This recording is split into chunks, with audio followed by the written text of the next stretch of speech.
Meteorologist Alex Carter, joined by forecaster Tori Smith. We've been tracking this winter weather all night. Finally starting to see some trends that wintry weather is actually moving in to the CSRA, Tori. So we're seeing some of that on Doppler radar, and you can see it there. You can see the pink. That is going to be our freezing rain. Some areas are now located towards the Aiken area. So that's kind of neat to see. We don't usually see freezing rain here in the CSRA. It's also very dangerous, right, Alex?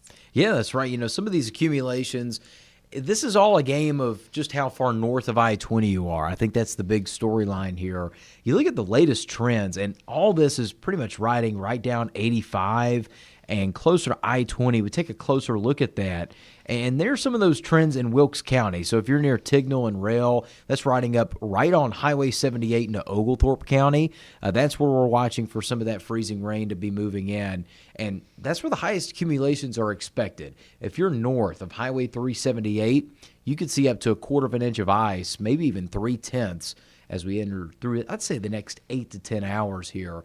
And that's going to be the window for where we see the most of this. So, again, seeing some of that now in Aiken County, seeing some of that in Bamberg County as early as maybe an hour and a half ago. And we're seeing signs of that right now on Highway 78. That's anywhere from Williston to Bamberg. So if you're just joining us, good evening. And thank you for tuning in. You know, this is the latest trends. And the good news with this is that we are quite literally seeing a nowcast that is putting this a lot north of us. And we were seeing signs of that maybe in some of the high-res model data. Tori, you know, we love to see this trend because it means that we are not going to deal with a lot of impacts. Yeah, so it means a lot of this is actually staying much further north. And I think that was the Euro model that was indicating that. So the Euro model is more on track with this forecast, staying much further north of the 378. And that's where the majority of this ice is going to be located. This was probably the best case scenario that this system could have taken here in the CSRA. So we're taking a look over towards Bamberg. Some of this, Alex, isn't quite making it to the ground, I'd say. Especially, Correct. Yeah, you can see that huge chunk right there towards Bamberg in Denmark. I would say probably only about half of that is really making its way down to the ground. Other than that, we have some ice over towards Wagner and into Aiken. Windsor's now seeing that. Sally, even up towards Ward, just outside of the CSRA. Johnson, South Carolina. And we were seeing some reports of Edgefield getting some ice earlier on. Aiken, again, seeing that right now. So the majority of this as of right now is towards the Athens area, and it's going to continue to track further north rather than to the east. Yeah, absolutely. I think, you know, you're seeing a lot of this right near Auburn, Georgia, Athens, Georgia. These places could have a big-time ice storm on their hands when it's all said and done. I think I-85 is getting a lot worse of this than I-20. You know, and we were talking about different corridors for where the heaviest of this was going to set up. I think the nowcast trends are really positive for us. I think the most that the Augusta area could see is about 1/10 of an inch right now based on the current radar trends. And that's excellent news because, Tori, I think once we get into tomorrow, this cooler air, as it slowly retreats to the north, we're going to see a brief period of melting. So whatever falls over the next 8 to 10 hours is going to have a chance to melt in most spots. I still think a lot of that could stick tonight in Washington, Lincolnton, McCormick, and Edgefield, and it could stick for much of the day. But the radar trend suggesting good things for us as we head through the overnight. So Tori's taking it away here with the local futurecast. And, you know, you see this trend, that freezing line, where it sets up. Tori, that's such a complicated part of this forecast. We've been talking about it all week. It's just a matter of miles as to where we see a lot of impacts and little to none. Yeah, and you can see down further south with those temperatures above freezing, we're not going to see freezing rain down there. That's not really how freezing rain works. It needs frozen temperatures at the surface. So anything below 32 degrees is where you'll start to see freezing rain with this system. Again, that's north of I-20, as we've been looking at in this local futurecast, as we're currently seeing now towards Aiken and even into about the northern Columbia County area. As we head into about your Sunday afternoon, this is about noon for Sunday, you can see patches of freezing rain, but you can also see patches of regular that rain, just green on that forecast. That's going to be the regular rain there. And that continues to build up, and we start to see that line move through right about Sunday afternoon. This is about 5 to 7 p.m. We'll start to see this move in. And you can really see the change in the temperatures here. Take a look at about Louisville, 57 degrees. So anywhere south of I-20 with that type of instability could be seeing a couple thunderstorms in the area. Alex, what would you think about thunder ice? Is this a possibility? Thunder ice, it is possible. I think the best chance for that is going to be at that point in the game. I think it's going to be near Charlotte. I think it's going to be near Greenville, Rock Hill, South Carolina, places where we have the moisture transport. Lightning is all about moisture. So with thunder, obviously, we're getting lightning. That moisture transport is going to be up there, and on top of that, we're going to get the freezing temperatures. But a big piece to the forecast, if we can go back to like the 5 o'clock time frame when the main line's rolling through tomorrow evening, here's the caveat to this forecast. How strong will the wedge be? And, the wedge, a lot of the Euro model has a historically bad time eroding the wedge. If the wedge sticks, what you're seeing there with the reds and the yellows is actually going to be pink, representing freezing rain in our northern counties. Now, if the wedge backs off and erodes, well, then we have a whole different story on our hands, because that means we would see a warming trend. Any freezing rain that happens in the morning would melt in the afternoon, and then we get this heavy rain with a gusty line of showers. I think some of the gusts along this line, Tori, probably going to pick up to about 30 to 35 miles an hour, and, especially south of I-20 with this main line, because there's going to be a lot of instability to the south. We touched on this last night ahead of the game on Fox 54. A marginal risk of severe weather just off to our west, and an ice storm warning in the northern CSRA. Just never a dull moment around here in January. I tell you, January is probably the busiest weather month that we have every single year. It never fails, Tori. It never does. And, we have that freezing line that Alex was talking about just a bit ago. That is going to be that, it's more of a purple line there, and it kind of looks like a river. If you could see it right now, it's towards Macon, and that will slowly shift up. So this is all dependent on those temperatures once again.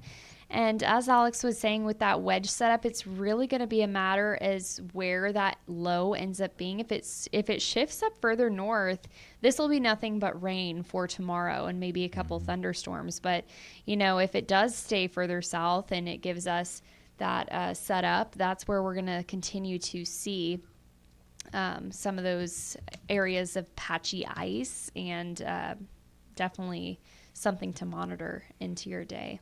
Yeah, no doubt. I think the big story tomorrow is just going to be a cold rain.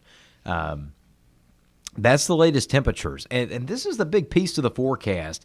The wedge is coming in more of an easterly angle than a northerly angle this go around.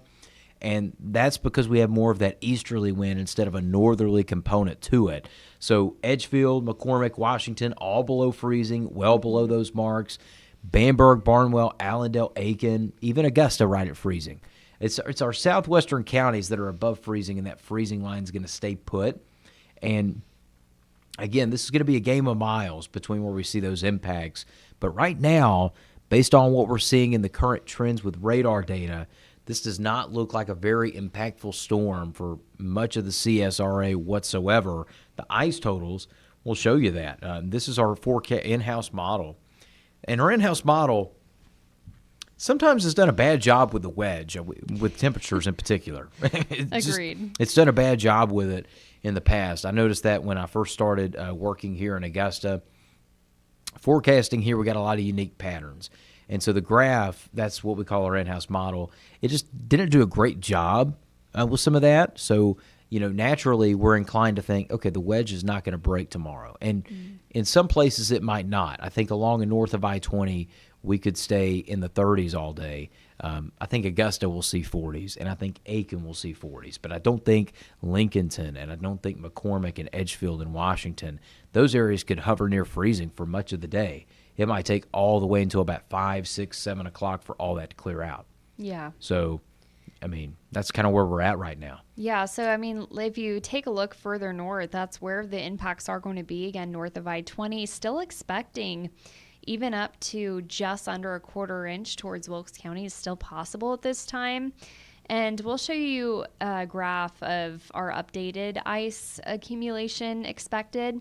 We could still see up to a quarter inch for some of those central CSRA counties, but as of now, Alex, I'm thinking more of a tenth of an inch is what we'd see for about Augusta or Aiken. Yeah, definitely so. I think just a light glaze, and again, a light glaze can melt in an afternoon's time. I mean, most of the travel issues anyway. You know, we're talking about that patchy black ice, and that's true, but I think temperatures will stay above freezing in many spots for much of the day tomorrow, especially once you get to the lunch hour and moving forward through the remainder of the day. So impacts, impacts are looking overall really minor at this point. I mean, you know, I think power outages in the CSRA, that is not going to be a very widespread issue here.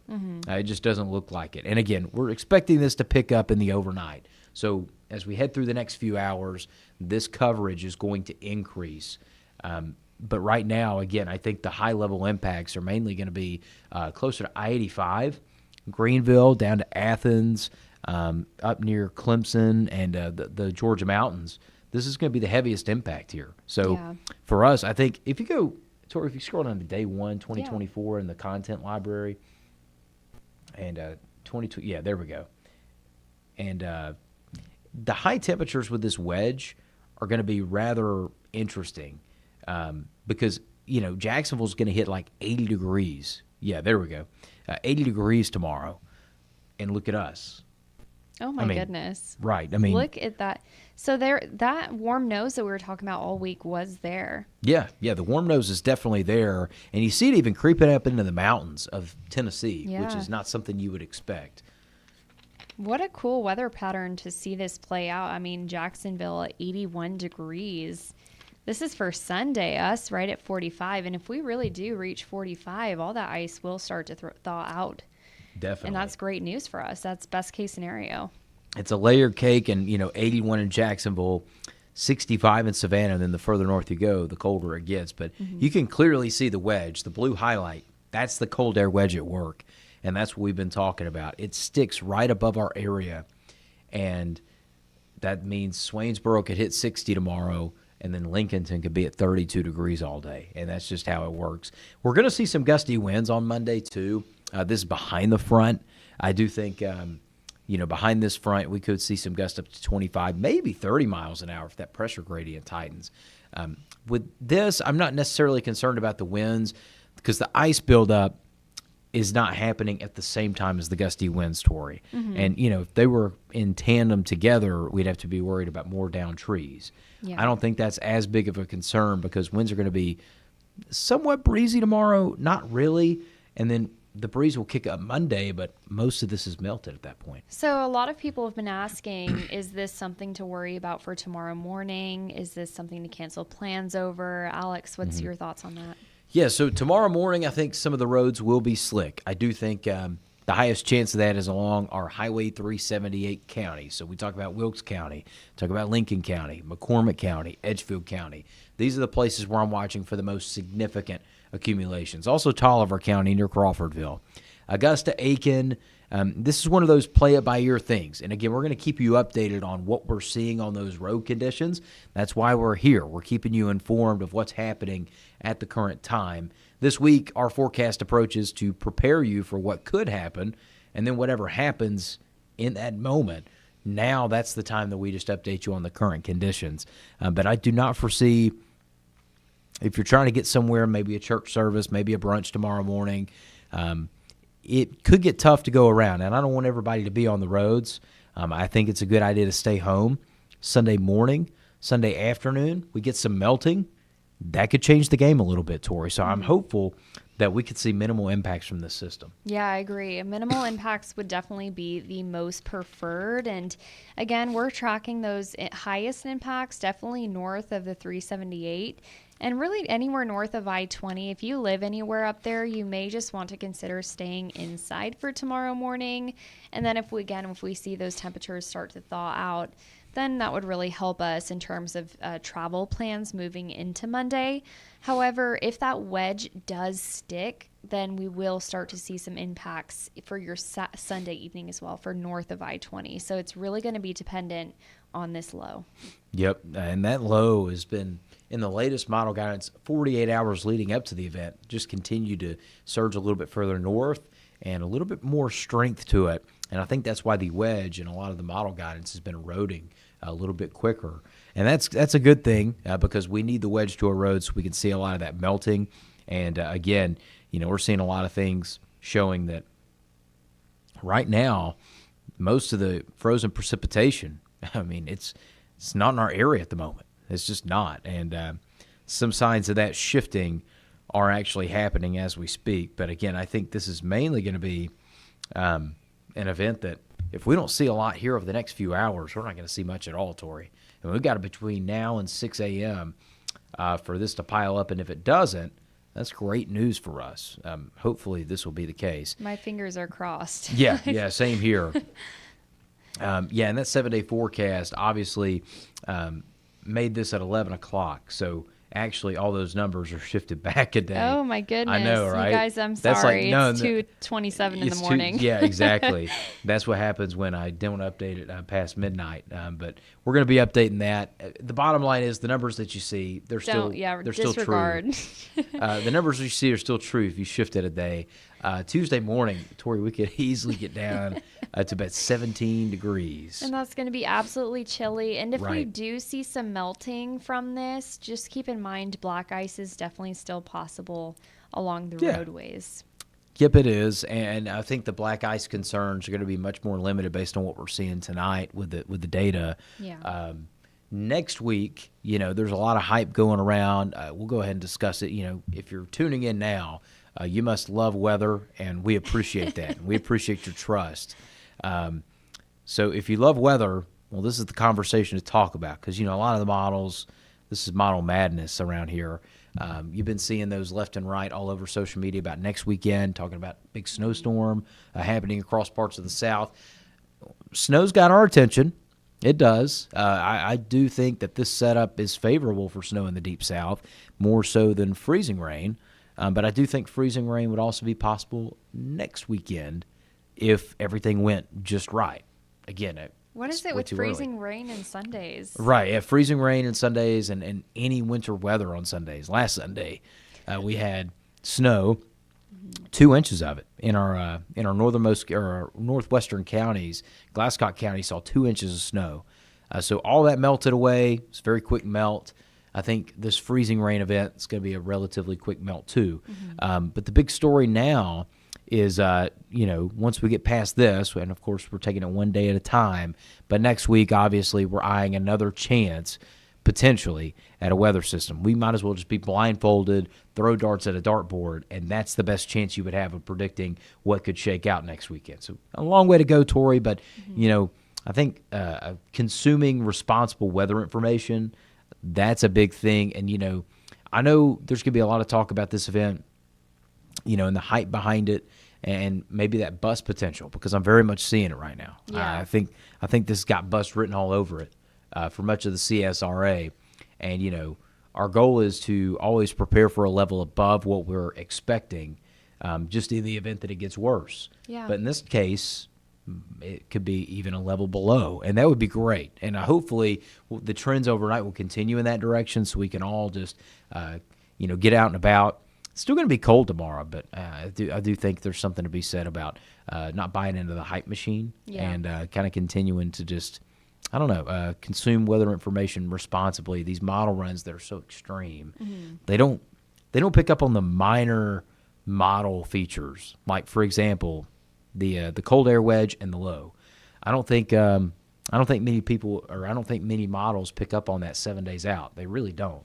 So and they didn't on that warm nose for a while either. Correct. So we were thinking it was going to be a bit worse, but I think overall it is better to stay over prepared than under prepared. And I think a lot of us learned that from Hurricane Helene. So personally, I was filling up my gas cans and everything. I was ready for a catastrophe again. Yeah, and that's the thing is, you hope for the best and just prepare for the worst in case. And south of I-20, this is going to be smooth sailing for you guys tomorrow. I mean, I'm looking at this. I don't see any issues. I think there's going to be a quick melting period. I think Bamberg, who saw a little bit of freezing rain earlier this evening, could have a few slick spots on the roads. So we got to be careful in Bamberg County. But most of these CSRA south of I-20, temperature is going to be above freezing pretty fast tomorrow. No problems. Okay, so looking good in that direction. I don't think we see many problems there. I think the Augusta Metro is going to be on that fine line where we might get some freezing rain tonight, but still the northward trend doesn't look very good. So that's the thing. We've got about 3 more hours here where I think the accumulations would have the highest window of piling up. And if they don't pile up, well, then we're looking good to go for the most part tomorrow. No issues. I mean, I just went outside a moment ago and looked out there. I'm not seeing anything in our area, and that's a good thing. So, yeah, Tori, I mean, I think that's the latest update. I think that covers all of our bases here. That's it. We'll keep you posted. But we're fingers crossed that this forecast is a bust. Yeah, exactly. And, that's the thing is we want you to be prepared, stay weather aware with us. And, of course, if you're tuning in tonight at 2:30, thank you for your trust. We do appreciate that. Don't take it for granted. And, of course, we'll be watching out for what's ahead later tonight and on Sunday morning as well. All right. See you guys next time. Yep, see ya.